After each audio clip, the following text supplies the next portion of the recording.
Chapter 15. Accident or Incident? The next day, March 22nd, at 6 o'clock in the morning, preparations for departure began. The last gleams of twilight were melting into night.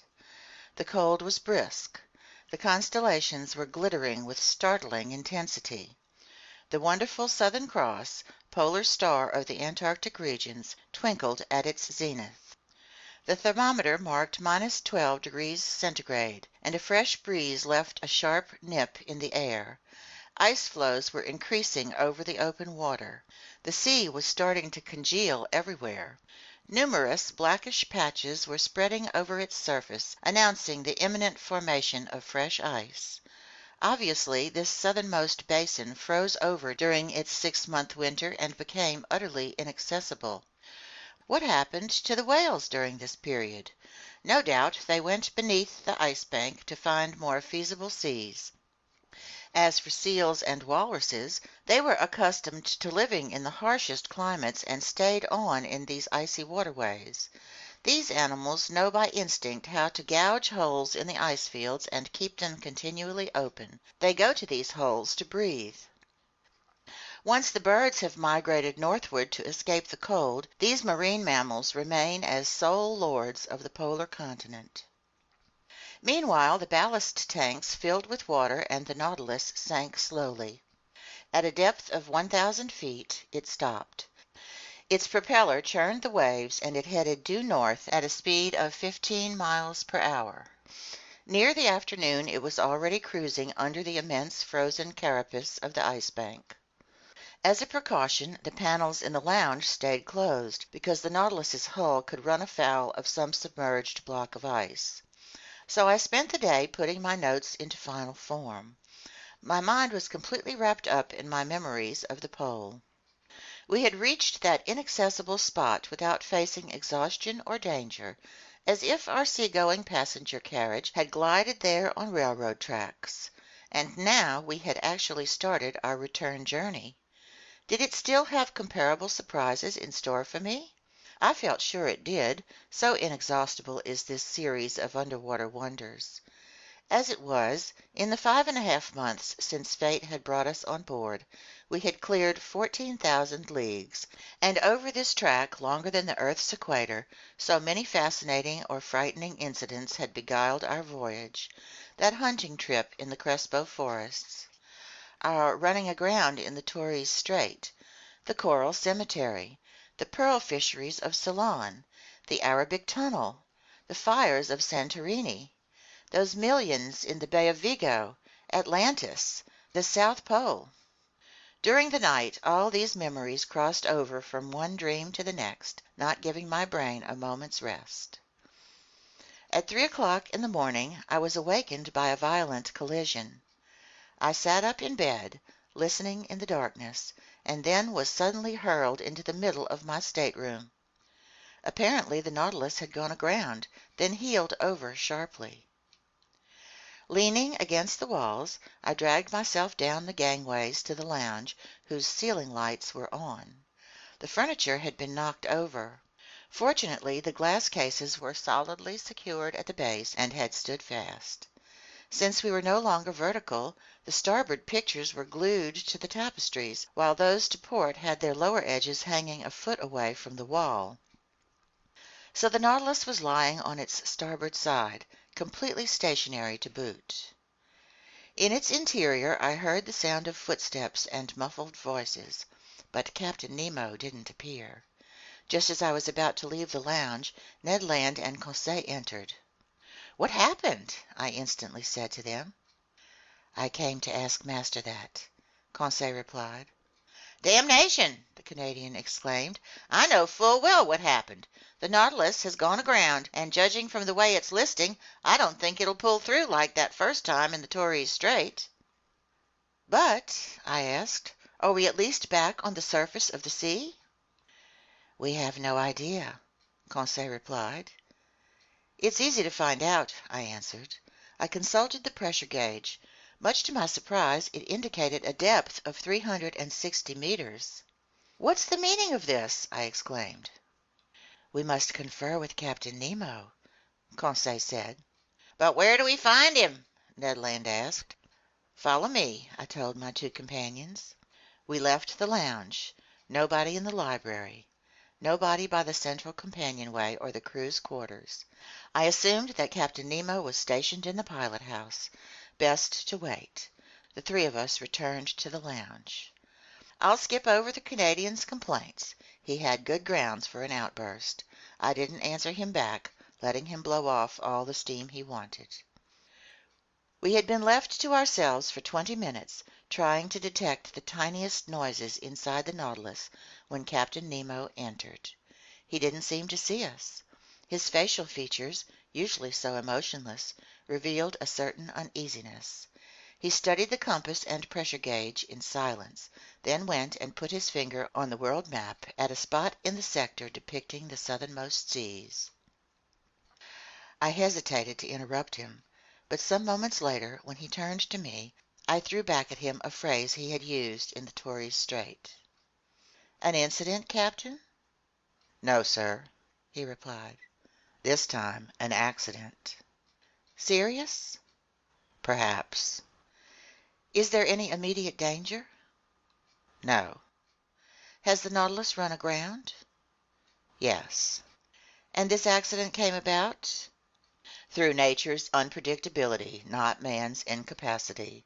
No errors were committed in our maneuvers. Nevertheless, we can't prevent a loss of balance from taking its toll.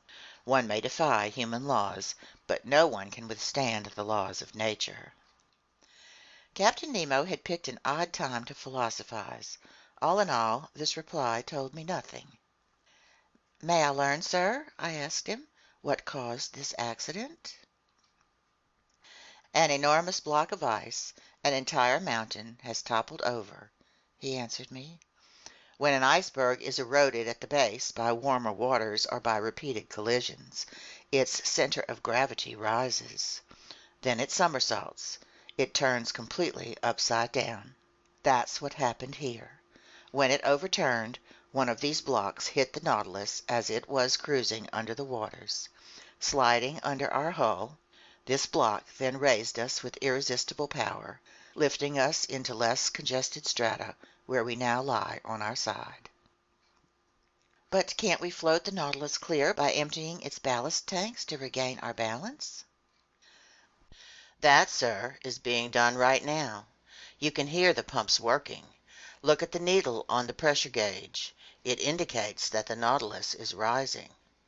But this block of ice is rising with us, and until some obstacle halts its upward movement, our position won't change." Indeed, the Nautilus kept the same heel to starboard. No doubt it would straighten up once the block came to a halt. But before that happened, who knew if we might not hit the underbelly of the ice bank, and be hideously squeezed between two frozen surfaces? I mused on all the consequences of this situation. Captain Nemo didn't stop studying the pressure gauge. Since the toppling of this iceberg, the Nautilus had risen about 150 feet, but it still stayed at the same angle to the perpendicular. Suddenly a slight movement could be felt over the hull. Obviously the Nautilus was straightening a bit. Objects hanging in the lounge were visibly returning to their normal positions. The walls were approaching the vertical. Nobody said a word. Hearts pounding, we could see and feel the ship righting itself. The floor was becoming horizontal beneath our feet. 10 minutes went by. "Finally, we're upright!" I exclaimed. "Yes," Captain Nemo said, heading to the lounge door. "But will we float off?" I asked him. "Certainly," he replied, "since the ballast tanks aren't yet empty, and when they are, the Nautilus must rise to the surface of the sea." The captain went out, and soon I saw that at his orders the Nautilus had halted its upward movement. In fact, it soon would have hit the underbelly of the ice bank, but it had stopped in time and was floating in mid-water. "That was a close call," Conseil then said. "Yes, we could have been crushed between these masses of ice, or at least imprisoned between them, and then, with no way to renew our air supply. Yes, that was a close call." "If it's over with," Ned Land muttered. I was unwilling to get into a pointless argument with the Canadian, and didn't reply. Moreover, the panels opened just then, and the outside light burst through the uncovered windows. We were fully afloat, as I have said, but on both sides of the Nautilus, about 10 meters away, there rose dazzling walls of ice. There also were walls above and below. Above, because the Ice Bank's underbelly spread over us like an immense ceiling. Below, because the somersaulting block, shifting little by little, had found points of purchase on both side walls and had gotten jammed between them. The Nautilus was imprisoned in a genuine tunnel of ice about 20 meters wide and filled with quiet water. So the ship could easily exit by going either ahead or astern, sinking a few hundred meters deeper, and then taking an open passageway beneath the Ice Bank. The ceiling lights were off, yet the lounge was still brightly lit.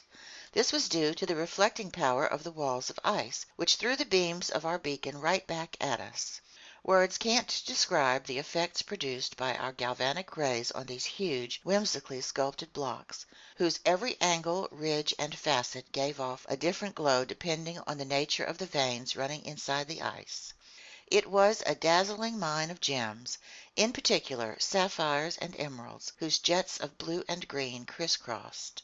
Here and there, opaline hues of infinite subtlety raced among sparks of light that were like so many fiery diamonds, their brilliance more than any eye could stand. The power of our beacon was increased 100-fold, like a lamp shining through the biconvex lenses of a world-class lighthouse. "How beautiful!" Conseil exclaimed. "Yes," I said, "it's a wonderful sight, isn't it, Ned?"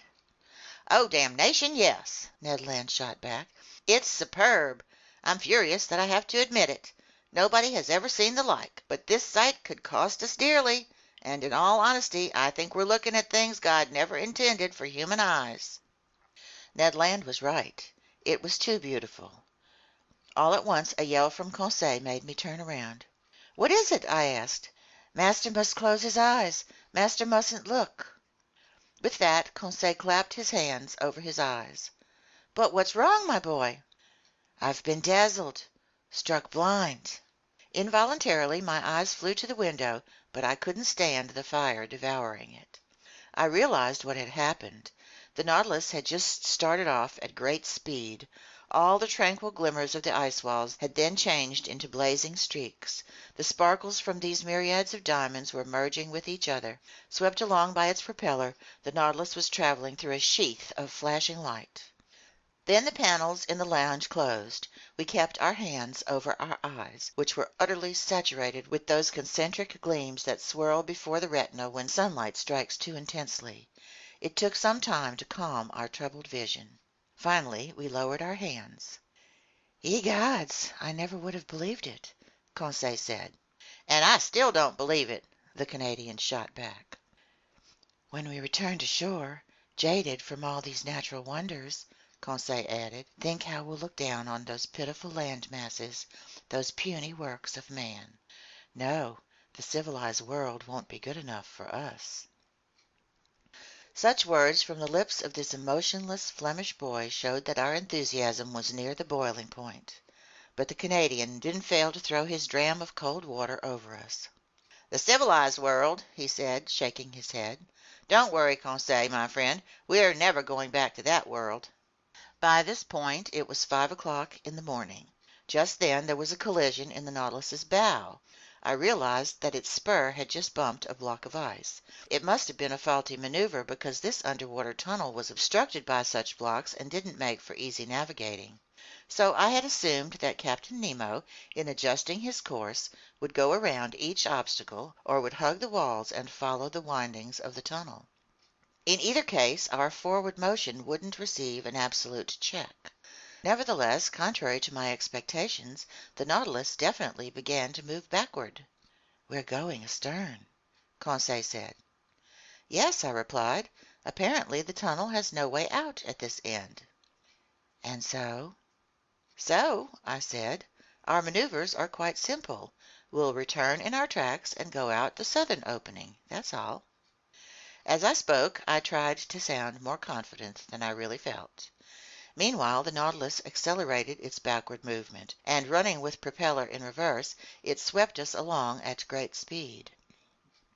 "This'll mean a delay," Ned said. "What are a few hours more or less, so long as we get out?" "Yes," Ned Land repeated, "so long as we get out." I strolled for a little while from the lounge into the library. My companions kept their seats and didn't move. Soon I threw myself down on a couch and picked up a book which my eyes skimmed mechanically. A quarter of an hour later, Conseil approached me, saying, "Is it deeply fascinating, this volume Master is reading?"